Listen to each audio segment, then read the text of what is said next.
You can never go wrong with having big shoulders, and in this video I'm going to explain exactly why.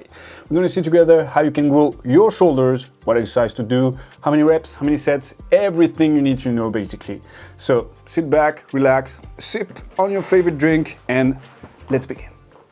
Since I was a kid and for all my teenagers, I was always referred as the skinny guy. So some people are okay with that. I was always frustrated with that title, especially it's hard to impose yourself to have confidence when some of the guys at the same age are twice the size. Fortunately now, with almost 10 years of training and more recently as a personal trainer, I've acquired a lot of knowledge and experience, a lot of things into training to basically grow as fast as possible in the best way possible. So why the shoulders? Personally, if I had to choose only one muscle to train for the rest of my life, I think I would go with shoulders. The reason is aesthetically, the bigger your delts, the wider you're gonna appear. The wider you look, the better is your V shape, and aesthetically, a V shape is good. So you're basically tricking the eye when even if you have small clavicles, having big shoulders will make your physique appear wider, which is a good thing. Especially when you look wider from the front and from the side. Get some thickness right here. It is good. During all my years of training, I've never seen a case when the shoulders are too big. Even looking at some bodybuilders, when you see the shoulders overpowering the other, it doesn't look that bad, honestly. First, you have a lot of room before your shoulders will overpower the other, especially if you train the other muscle. There's no reason that the shoulders will be overpowering the rest. But even if it's the case, it's gonna be really hard to make your physique not look good with big shoulders. I've seen the case with too much traps, too much chest, too much arms. If your arms start to look wider than your shoulders, it's kind of ruining the aesthetic in my opinion, as opposed to having wider shoulders than the arms. Still look good in my opinion. The best would be to have balance between the size of your arms and your shoulders, but if the shoulders are a little bit bigger than your arms, you're good essentially. Now, before jumping into the exercise and what you need to do in the gym to grow your shoulders, let's look a little bit of the anatomy. So as you can see right here, this is the shoulders. You can divide the shoulders, the deltoid muscle, into three sections. You have the front, you have the middle, and you have the back. So front delt, side delts, and real delts. Each part of the shoulders will do different movement. So if you look right here, you can divide this into three sections, which approximately here and here. So this is the front delt, up the side, and the rear. Each one will make a different movement because as you can see, they all have the same point here on the humerus. They all get to the same point, which is the arm. So they move the arm. That's the only thing in common they have. In the other way, you can see that the front delt is inserted in the clavicle. This is the clavicle.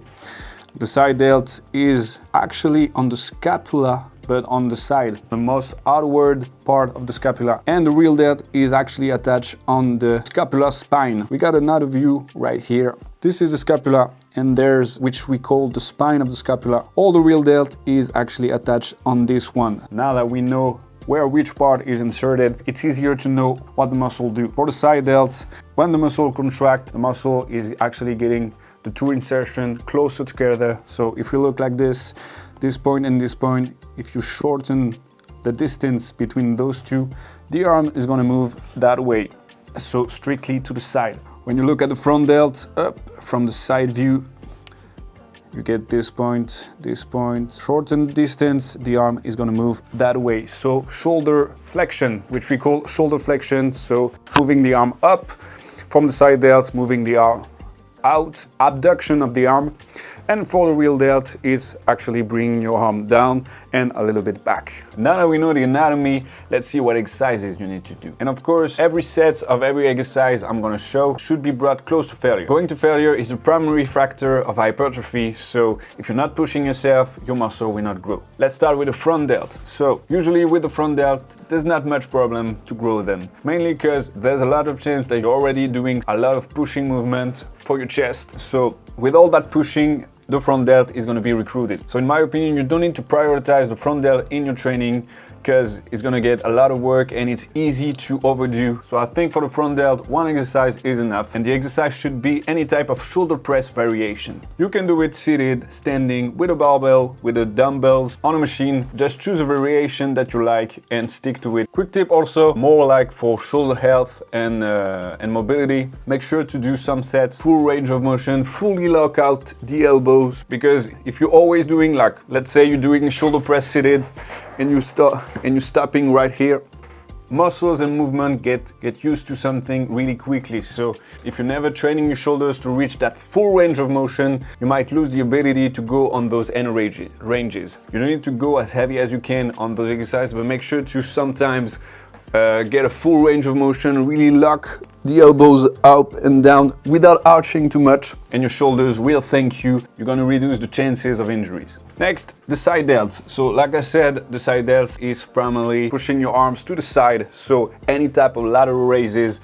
will do. There's a lot of variation. You can do the usual lateral raises with dumbbells. You can do it one arm at a time, also with a dumbbell, leaning on a bench, on a cable, or on a machine. All of those exercises will recruit the side delts. The only difference is going to be the resistance curve. So to optimize hypertrophy, you should have at least one variation when the most tension is on a stretch part, which is not the case with the usual lateral raises. It's still a good exercise, but if you're only doing this exercise, you might be missing on something. Lateral raises is using gravity because you're using dumbbells. So the most tension is going to be when your arms are fully parallel to the ground, when the delt is fully contracted, and when your arms is down and the side delt start to stretch, there's almost no tension right here. With a cable, you just need to adjust the height of the cable roughly at your end. Now with this variation, the most tension is going to be when your side delt is stretched, so when the arms is fully against your body. Or you can do it in a machine that works in the same way. Of course, for any of those exercises,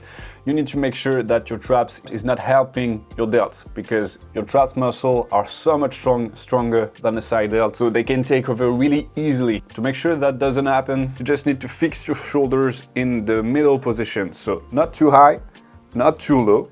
You just need to fix your shoulder blades and your shoulder height on the middle. Your traps are the stabilizing muscle, so use the strength of those traps to keep your shoulders fixed in position and let only your arms do the movement. So your side delt is the only one getting the most tension. In the same principle, if you're a beginner, I would suggest to do a little more reps, at least 10 to 15. No matter the amount of reps you're doing, if you're going close to failure, it's gonna basically have the same result in hypertrophy. But the problem is, when you're just starting, it's harder to stabilize your body while you're doing the movement, especially in those last reps. So by doing more reps, you are able to use lighter weight, still go to failure, but use lighter weight. It's gonna be easier for your body to stabilize. Your core, your traps are gonna have an easier time stabilizing your body while you're doing the movement. As you get stronger, as you progress on those movements, then you can try to use heavier weight, go to less reps, try 8 reps, try 6 reps, but make sure that you master the technique and this is not your ego talking. Be smart enough to realize when your traps are taking over the movement and use lighter weight if it's the case. Last but not least, the real delts. This is the most tricky in my opinion, because when you want to fully isolate that part, the range of motion is so low that it's feeling a little bit weird, and if you're not used to it, it's kind of feeling like you're not doing anything. But of course, we're gonna see that right now. So the best exercises for real delts, any type of reverse fly variation should be enough to target the real delts, but you gotta make sure that you have at least one exercise with a resistance profile when the most tension is at the fully stretched position. So doing some reverse fly on the dumbbells seated is a good way, but the most tension is gonna be on the contracted part, not optimal. I still do it. It's still a good exercise, but if you had to only choose one, I would suggest to either do it on a cable or on a reverse pec deck machine. With those two variations, to make sure that the real delt is doing all the work, you should push your shoulders a little bit forward. So when you're like this, you should push a little bit shoulder forward, let your traps stretch, and then keep that position with your shoulder blades fixed. You see that when I'm moving my hands to the side and I reach here, I'm already at a fully contracted position with a little range of motion.